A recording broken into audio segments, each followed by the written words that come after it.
So I'm hoping that Sijo education and Sijo contests will spread like wildfire.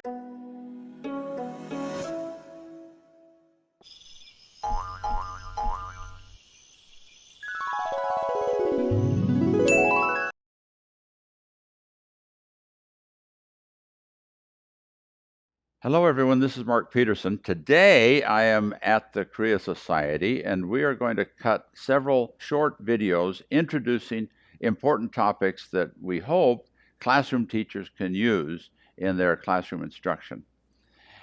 Hello, this is Mark Peterson, and I'm here at the Korea Society today, and my guest is Bradley. Bradley works here at the Korea Society. What's your job here? A media program associate. So I work on videos and website. You're going to help edit this? I believe so, yeah. Okay, great. Yeah, as we've talked about Korean culture, what part of Korean culture is on your plate? What's interesting to you? Yeah, well, I've heard some of your talks about Sijo, Korean poetry. Oh, so yeah. I would like to know a little bit more about it and kind of why you would like to see it in classrooms. Let me take the why first, Okay. and that is that, there's a Korean saying that my cousin bought some land and I got a stomach ache. Mm. What that means is my cousin did really well and I'm jealous. Mm. Japan is doing really well in America. Japan's haiku has permanently permeated all of the American educational system. You were educated in America? Yes. Did you study haiku? Yes, I did. In Did you- elementary school. Yep. And did you write one? I did, yeah. That's the thing. American students not only learn of a poem in the abstract, they actually learn how to write a poem. And you're not the only one. Every American student has learned to write haiku, study haiku and write haiku. Well, I'm the jealous cousin. I've got a stomach ache over Japan's success, and I want to see Sijo implanted in American culture in the same way that haiku has been. And they're similar. To answer your first question, Sijo is a three-line poem. Haiku is a three-line poem. Sijo has a regular rhythm pattern. Haiku is 5-7-5, right? But the Sijo is a little bit longer. It has 4 sections with 3 or 4 beats in each section. Mhm. Then the last line has to have a 3-beat, then 5 to 8 beats, and then back to the 3-4 to finish it up. So it has a regular pattern, and you can learn that. There are other videos and books where you can learn about the Sijo pattern. But Sijo can be more expressive than haiku. It's longer. Haiku tends to be a matter of nature. Mm. Most haiku are about nature and that sort of thing. Mhm. Sijo covers the whole waterfront, all human emotion. Jealousy, love, anger, passion, everything can be covered in Sijo.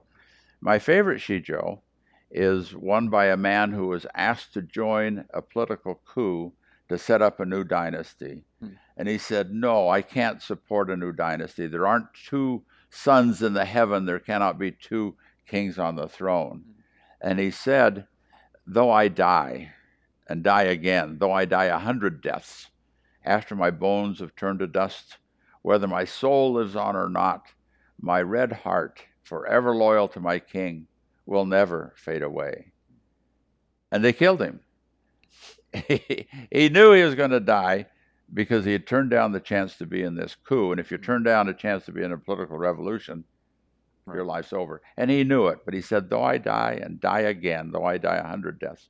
So that Sijo really captures that idea of loyalty, loyalty at all costs. And that's a Confucian thing too, speaking of Confucianism, loyalty no matter what. Mm-hmm. So I see Sijo as the next haiku in American literary studies.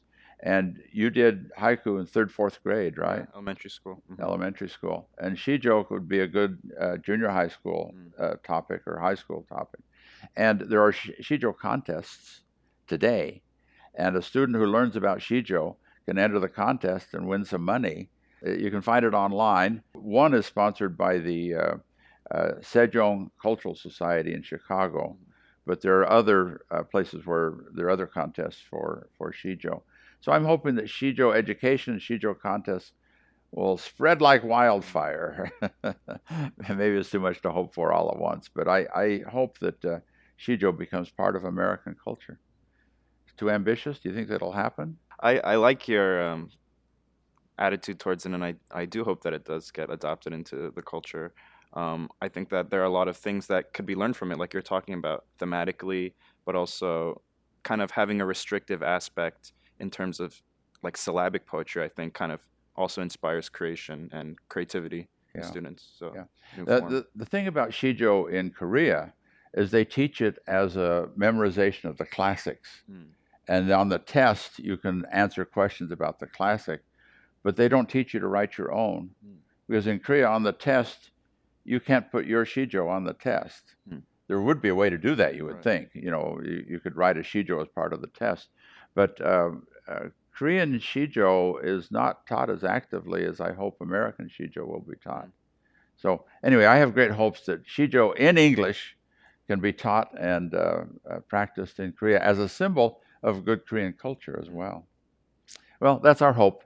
And I want to thank Bradley for coming in and helping me today. Appreciate it. We'll see you next time.